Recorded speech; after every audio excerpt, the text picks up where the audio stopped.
Hey, got some things going on lately I thought I'd talk about on the channel. Personally, my best friend is moving, which sucks. We've been friends for, I guess, about maybe going on 9 years now, so she's definitely my closest friend here in Denton.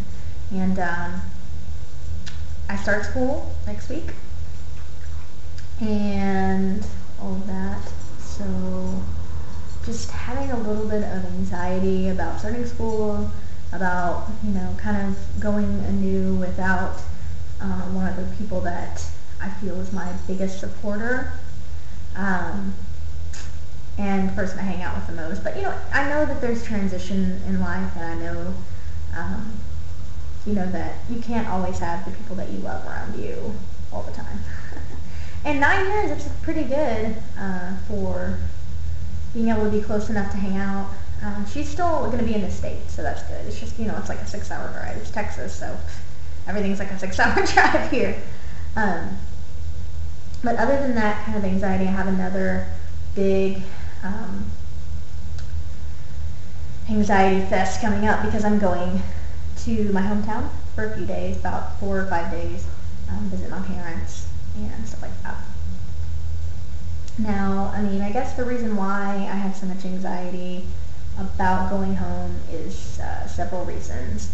The first being that I guess a little history first. My mom and I used to be like best friends when I was younger, before I had my first girlfriend and started doing this whole genderqueer thing. And when I first came out, I came out, of course, as lesbian because I didn't know about gender yet, about my own gender identity, and that I had an option. So when I came out, she was really harsh. Just like pretty much my whole immediate family was really harsh about it. But that was, that was 8, 9 years ago, almost 10 now, years ago. So things have gotten, progressively better. But I still have issues with trust with them because I feel like they betrayed me in my kind of time of need, I guess. So I have that issue there.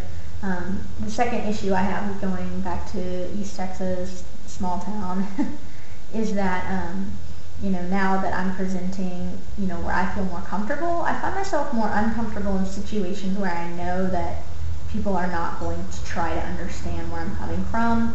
And I'm not saying everyone in East Texas, has a closed mind, but most people there have never even thought about gender at all. And, when you say the word trans, they automatically think all the cliches and everything. Not that I can't educate, but there I'm a little scared, to be honest with you, because it is so conservative, and I'm, just outnumbered on who's going to disagree with me.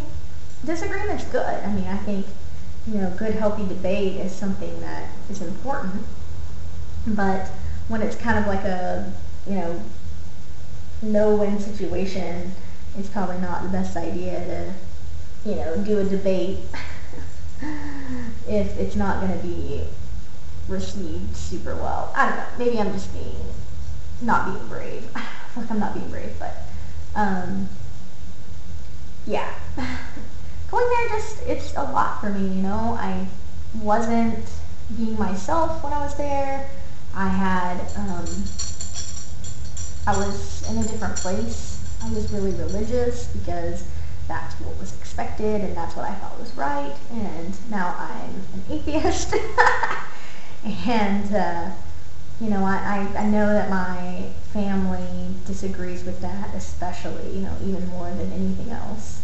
And on that topic, I guess it's the main thing I was trying to talk about, is atheism and the fact that no matter how hard I've tried to seek spiritual enlightenment in all different sorts of ways, I just can't make myself feel something I don't feel. And this has been something that's hard for me to deal with because most people in the world believe in God or are spiritual in some way. So to be on the outskirts of that and all the stigma that goes along with that, it sucks. And I don't necessarily want to be an atheist, but everything I've seen and everything I've learned through science, I can't make myself believe something that isn't real to me. And I get the same spiritual fulfillment and everything from like going to live shows that I ever did in church.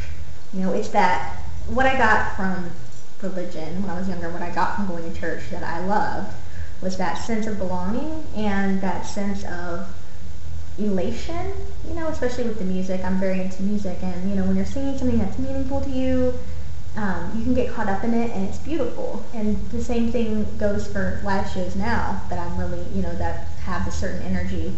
But I get the same feeling, so I know that it wasn't authentic when I was younger. That feeling was authentic at the time, but it didn't mean the same thing that I thought it meant. I thought it meant, oh, God isn't, I'm in God's presence or whatever. But now I know that it was just elation, and it was feeling, a sense of togetherness with other people. Weird noise.